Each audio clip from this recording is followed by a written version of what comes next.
In the last talk I talked about the oasis, how the people of God were allowed to enjoy some time of rest, a respite. But then the cloud, started to move again, and the people of Israel, they made their way into the desert. And then here is what happens. Exodus chapter 16. Here in the wilderness, the whole Israelite community grumbled against Moses and Aaron. The Israelites said to them,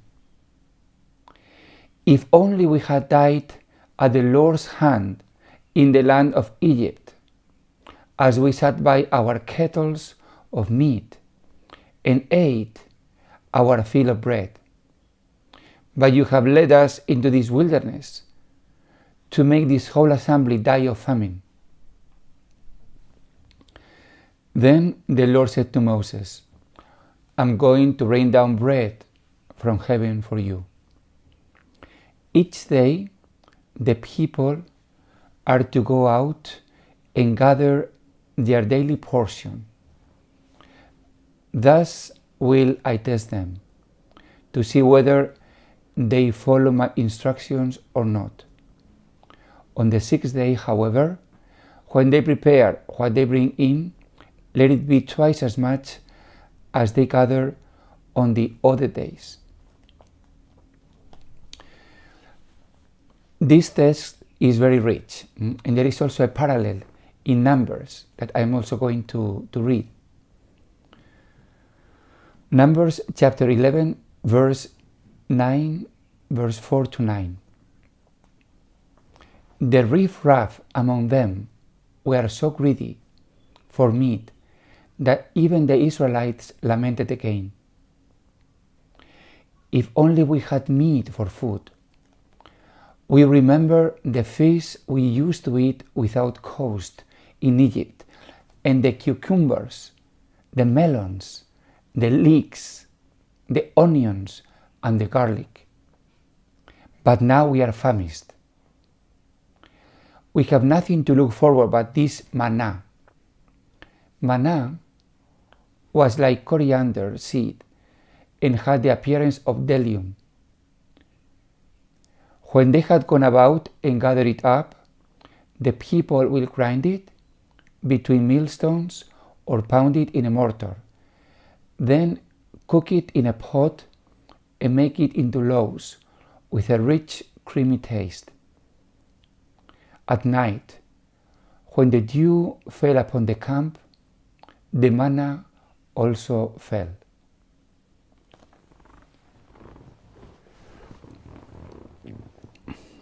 Very deep and very rich. That is why I plan to talk in different stages, I would say. Today, I will concentrate in one aspect of this manna. The manna as frustration. It is a shocking title. Manna as frustration. By that I mean that the food that God provided for the Israelites was not tasty. It was very plain, very simple, just good enough to keep you alive. And then, of course, the Israelites, they missed their delicious food that they had in Egypt, the fish, the meat, and also all the vegetables, the cucumber, the melons, the leeks, the garlic, the onions. And as I said, God gave them just very simple diet. Just manna, very simple food. So here, manna stands for frustration. Frustration, okay? Why? We may ask. If God,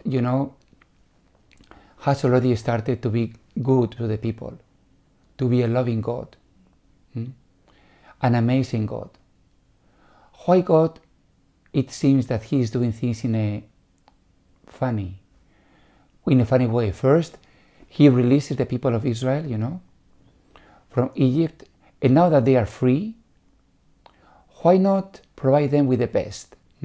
Since day one. Why does God need, to wait 40 years until they will enter the promised land? Why do the people of Israel need this training, this purification, this frustration? These are very important questions.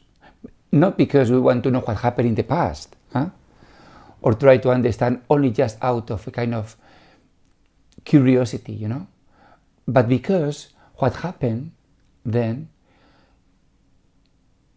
is also happening to me. Because also I have experienced the same frustration, and you will also as well. So we need to understand what is the meaning of this frustration. The first important thing I need to say is that this is the kind of talk, the complaints, the grudges, the grumbles, this is the kind of talk of the addicted. I miss that. I miss the onions, I miss the good food. That is the kind of talk of the people who are addicted. The same as those who smoke. They will miss, the cigarette, or the people who drink, or the people who gamble. There is this craving, this thirst. I want that desperately. We can say that God take the Israelites out of Egypt, as we know. God took the Israelites out of Egypt, but God didn't yet take Egypt out of the heart of the Israelites. Meaning to say that their body was free. They were out of Egypt, bodily speaking, but in terms of their heart, they were still slaves. They were still slaves. That is why they didn't enjoy their freedom. Not only that, they said, I wish we could go back to Egypt and be slaves again, because we crave, for, just imagine, stupid things. But for them, in their anxiety, in their addiction, they crave for that. Actually, this is what happens also in many cases when people ask for psychological help, let us say, They will complain about a symptom, say anxiety, for instance, or depression, or stress. They go to the therapist, to the doctor, to the psychologist. I have this symptom, I have this complaint. And then, after some, establish some rapport, and after the therapist is more or less aware of what is going on, it is clear that the client, needs, in order, to, I would say, get rid or overcome the symptom, needs to change some lifestyle, some habits. And this is when the resistance comes in. I would like to have the system removed, but I don't want to change. Why? Because he or she is addicted. This is very interesting. The same, the people of Israel, we just want freedom from pain, but not change.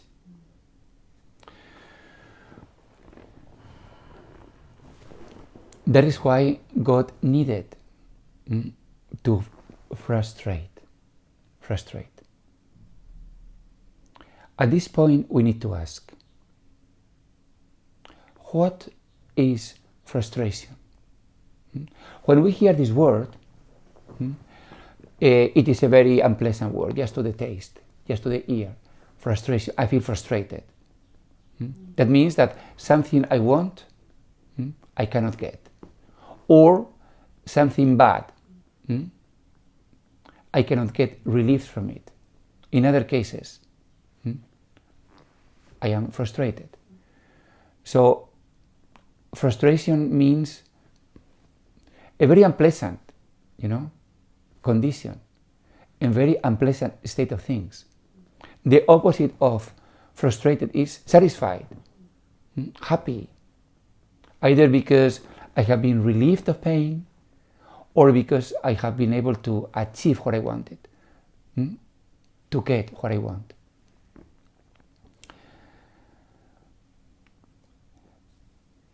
I remember reading a book by a very famous psychoanalyst, Heinz Kohut. He was, as I say, one of the leading psychoanalysts in the psychology of self. He wrote several books, and one of them was called The Analysis of the Self, and the other, The Restoration of the Self. And then I remember he was talking about parenting, parenting. How should be, the relationship between parents and the child. And then to my surprise, he used an expression that I will never forget. Optimal frustration. So according to Heinz Kohut, the optimal parenting equals to optimal frustration. And it is shocking because we are so used to that parents should be unconditionally loving, caring, providing for all their needs, providing support, nourishment, security, and so on and so forth. Never, I had heard before the word that good parenting involves frustration. And according to this expert, because that is what he is, Heinz Kohut, a great expert, frustration is the condition, but this frustration should be optimal. Meaning to say that the child needs to be frustrated, being said no, but at the right time, in the right amount. If the frustration is too early or too massive, then it is not optimal frustration, it is too much. And then the child will collapse, will become trauma. But on the other hand, if frustration is too little, then the child will not develop healthily, will be stuck. So it seems that frustration provides for the enough push so that the child will go on. This is simply absolutely, for me, absolutely amazing. The role of negativity in our lives, because frustration equals to negativity. And how parents need to provide negativity so that the child will grow up. And at this point, I would like to, share with you a text by St. John of the Cross that is very much to the point.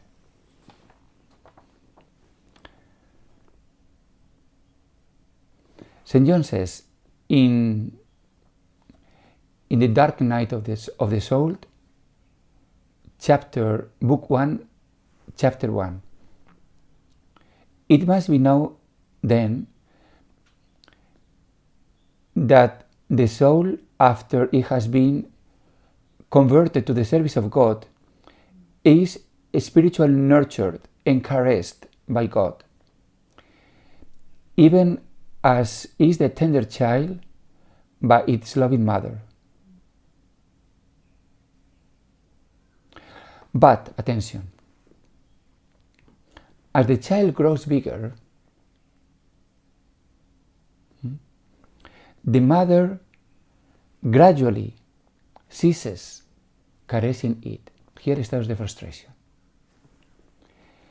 And hiding her tender love, puts bitter aloes upon her sweet breasts, sets down the child from her arms, and makes it walk upon its feet, so that it may lose the habits of a child and betake itself to more important and substantial occupations. Perfect definition of frustration in good parenting. So at the beginning, the mother is full abundance, full love, full caresses. And the child experiences that, the sweet embrace, the sweet breast of the mother, the caresses, the intimacy. But at a certain point, when the time is right, as the child grows bigger, when the time is right, then the mother starts to frustrate. And you can only imagine,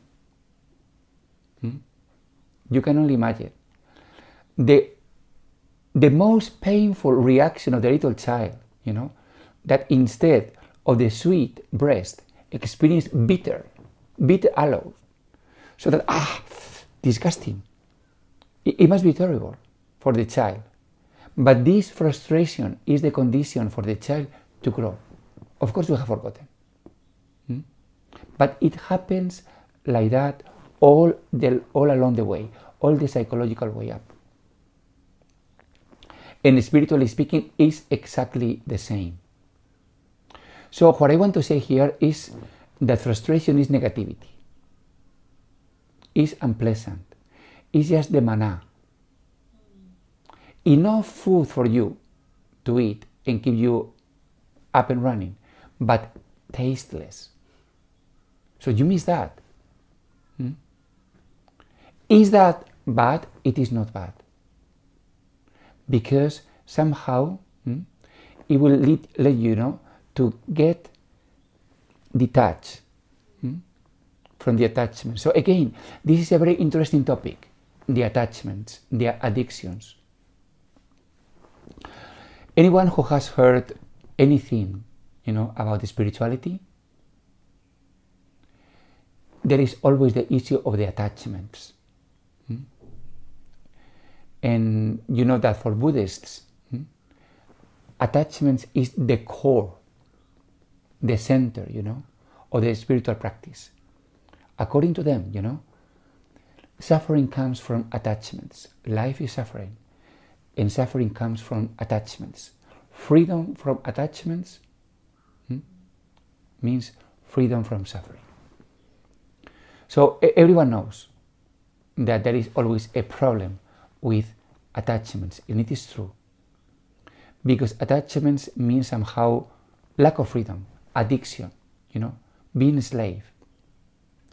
And salvation is about being free, means liberation. But there is a major question here, a tremendously important question. Is how should I deal, why should I manage frustrations, sacrifices, attachments? Because in the face of this, there is a way of humility, a way of willfulness, and there is also a way of willingness, humility. And on the other hand, there is a way of arrogance, willfulness. I would like to explain that because I believe that this is very important. What is willfulness? The word reminds us of being stubborn, being willful, I want to have my way, kind of that. So willfulness is a big ego trying to decide what is good for me or what I want. Even out of this ego, I will also like to even do some sacrifices, engage myself in frustration. But you will see that this kind of willfulness is wicked. Maybe it is not the right thing to say. It's very primitive, I will say, very primitive. Actually, we can trace this willfulness of sacrificing something to God in the very primitive realms of religion. I have read recently what an anthropologist wrote, and says that one of the common rituals of primitive man involved literally chopping off his finger joints in sacrifice. Chopping off, pop, getting a knife and chopping. Saying this, I give you this joint of my finger. That are the words of the Crow Indian ritual of prayer to the morning star. Give me something good in return. I give you this part of my finger. You have to give me something good. This is the basic logic of sacrifice, a kind of interchange, a trade, trying to bribe the gods. We have seen this in all the primitive religions, even to a certain extent in Christianity, trying to offer in God masses, prayers, even sacrifices, to please God, or so that God will not be so unhappy. This is, as I'm saying, the willfulness, attitude in sacrifice. We don't want that. And if we accept frustration, it has absolutely nothing to do with that. Nothing to do with, I give you some of my pain so that you can be good to me. Absolutely not. Our attitude is to surrender. Surrender. And again, this surrender needs to be an act of love. If not, there is no value.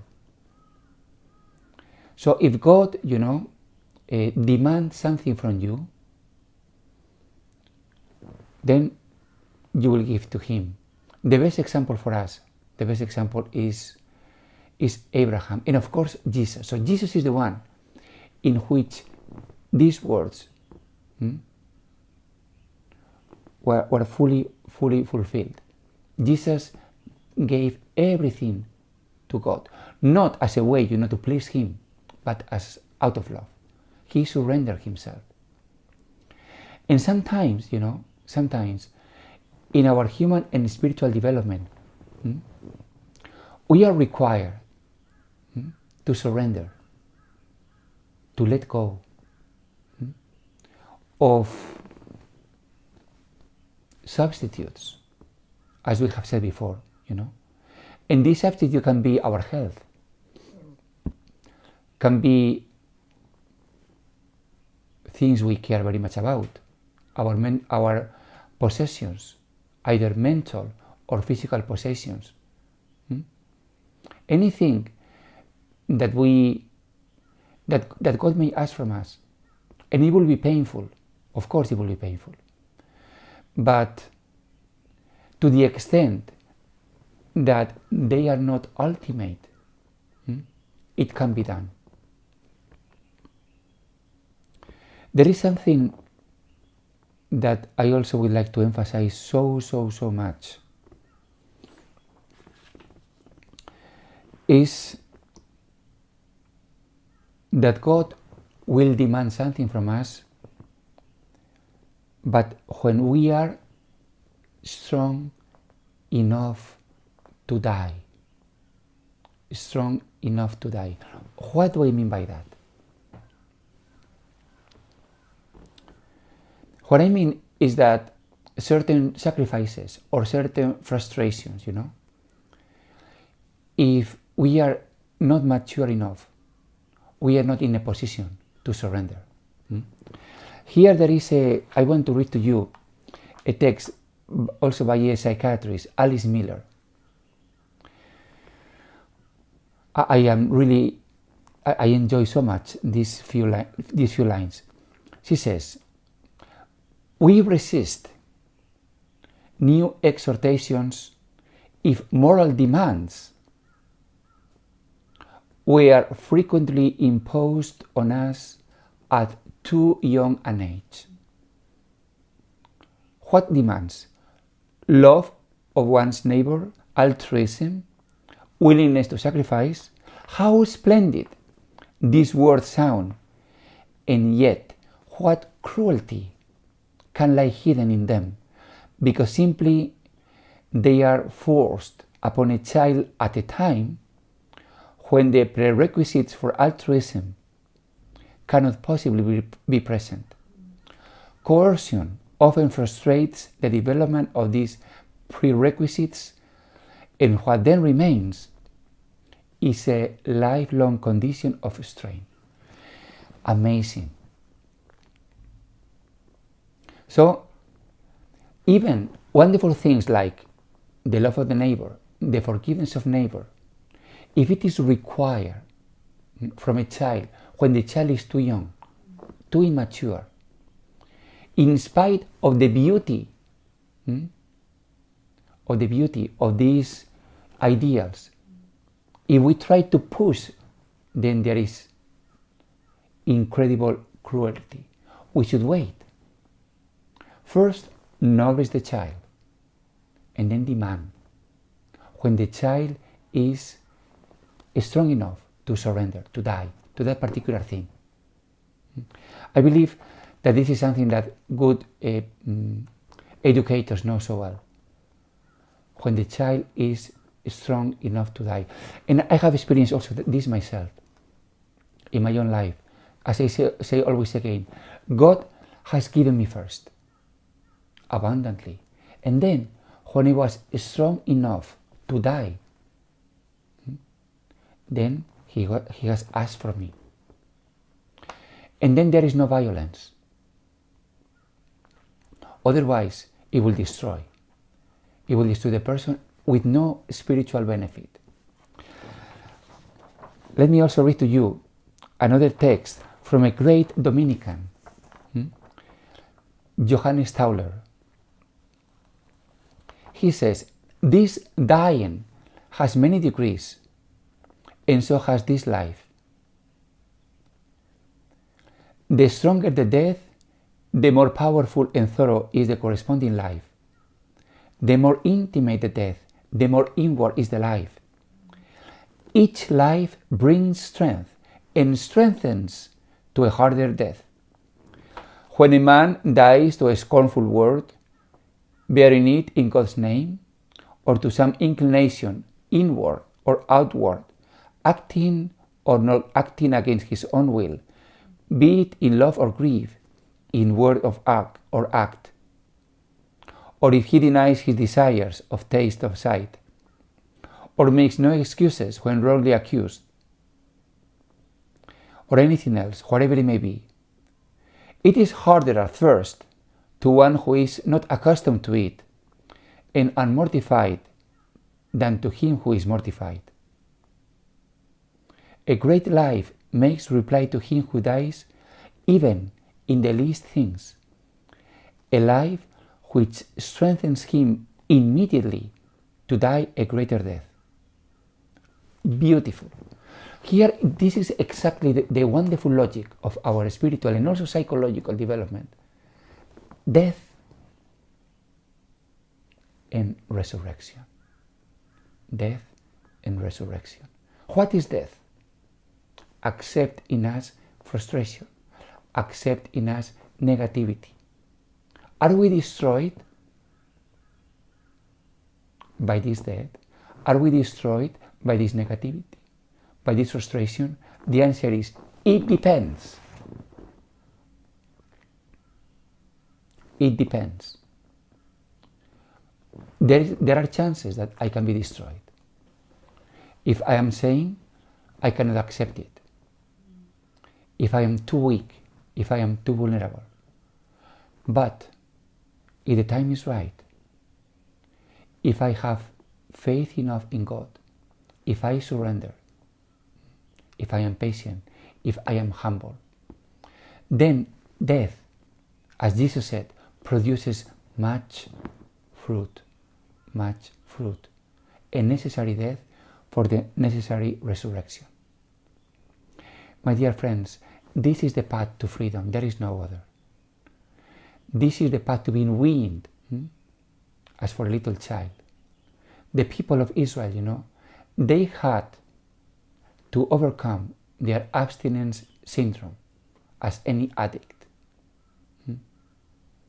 They had left Egypt, but they still had Egypt in their hearts. They had to surrender, this attitude of being an addict or being a slave in the heart. That is the manna, the frustration in the simple food that keeps you alive. Through this frustration emerges a new life, a life of freedom. God bless you.